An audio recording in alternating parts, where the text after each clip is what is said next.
It's a good thing we left early. We almost got locked out.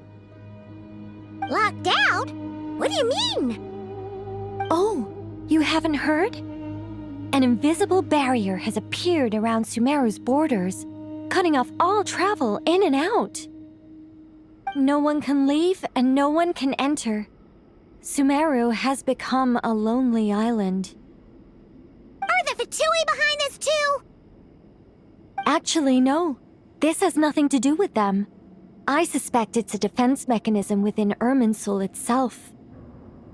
Irminsul is the source of Teyvat's ley lines after all, and Sumeru is the nation closest to it. I imagine this function was put in place to seal the entire region off in the event of serious damage, preventing the disaster from spreading to the rest of Teyvat. It may have been implemented long ago. But doesn't that mean that the people here won't be able to escape to other nations if the anomaly keeps spreading? Currently, that does appear to be the case, which is precisely why I am here. This is a critical moment for the world, and Sumeru is the eye of the storm. Paimon's surprised you managed to convince her to come back to Sumeru. Indeed. Even for someone of my wisdom and eloquence, this tested my skills to the limit. And why should it concern me that Sumeru's in trouble? Surely you don't think I still have feelings for that place? Judging by your tone, I suppose you don't. Sounds like you don't know much about my past. And here I thought you knew everything. All I know is that the Ibis King is the source of your power. He was quite a prominent moon envoy once upon a time, so I do know a thing or two about him. As for your past, I have ways to learn the full story if I wish to. But everyone has secrets they'd rather keep to themselves, wouldn't you say? I'm glad you see it that way, Miss Nicole.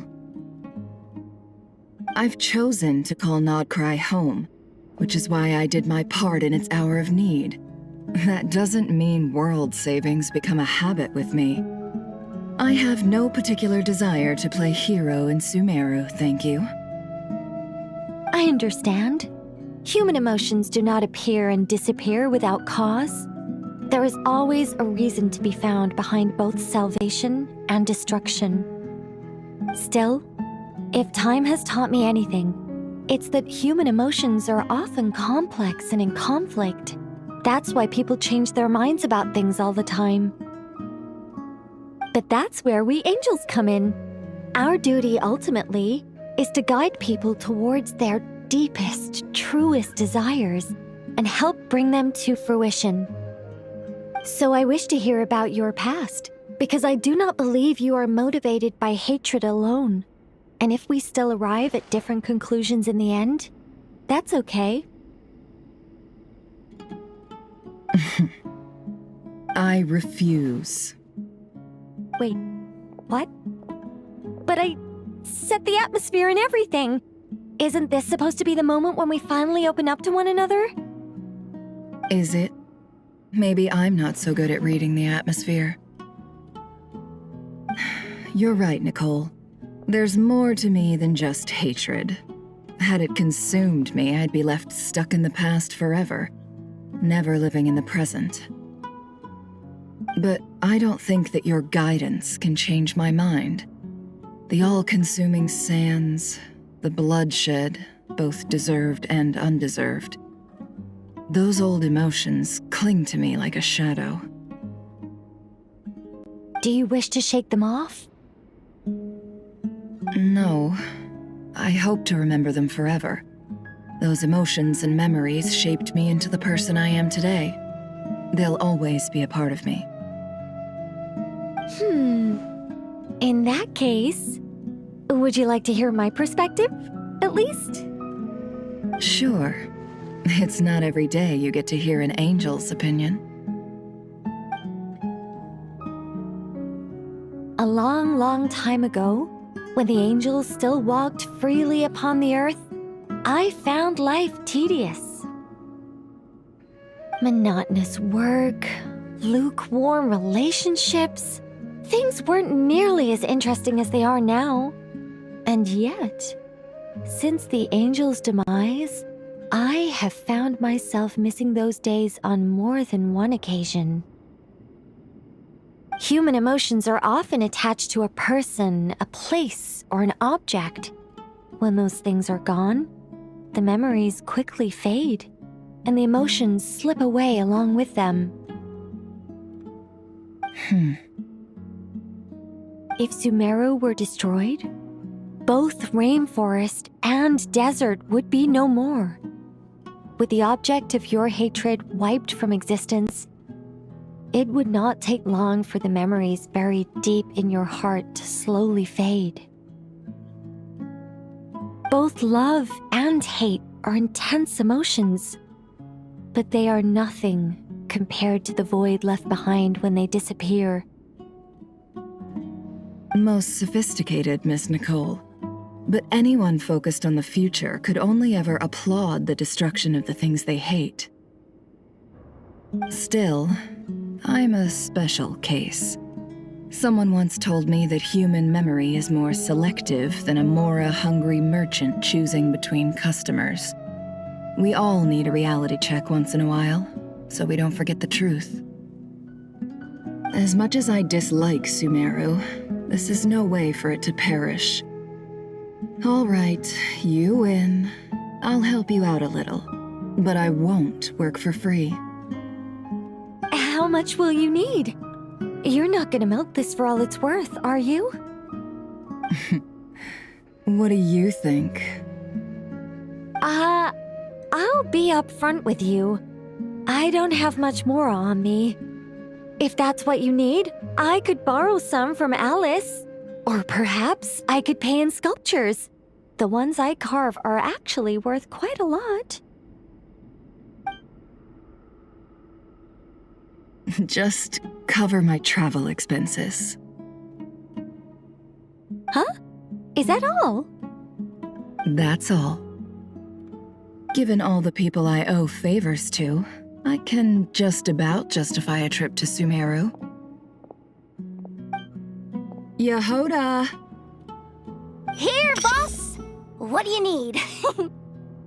I'm going back to Sumeru for a while. While I'm away, you'll be in charge of the curatorium. Me? I'm in charge?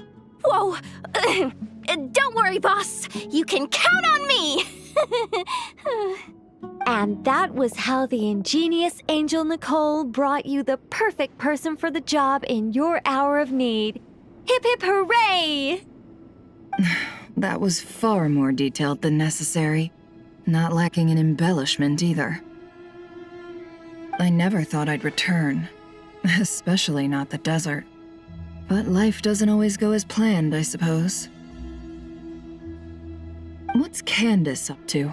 I don't think I've seen her yet. She is still taking care of things in our village. Should be joining us before too long.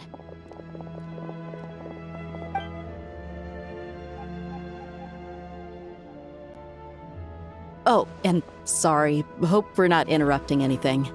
We have some good news, though. We're planning to go to the mausoleum of King Deshret to look for the legendary Aru, then use it to try and restore the Akasha system. According to records in the Temple of Silence, the mausoleum houses something called Aru's Chute, which can be used to establish connection with Aru.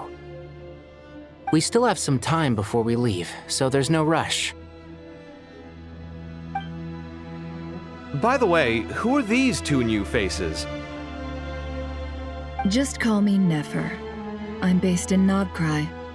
Did I hear you mention Aru? Correct.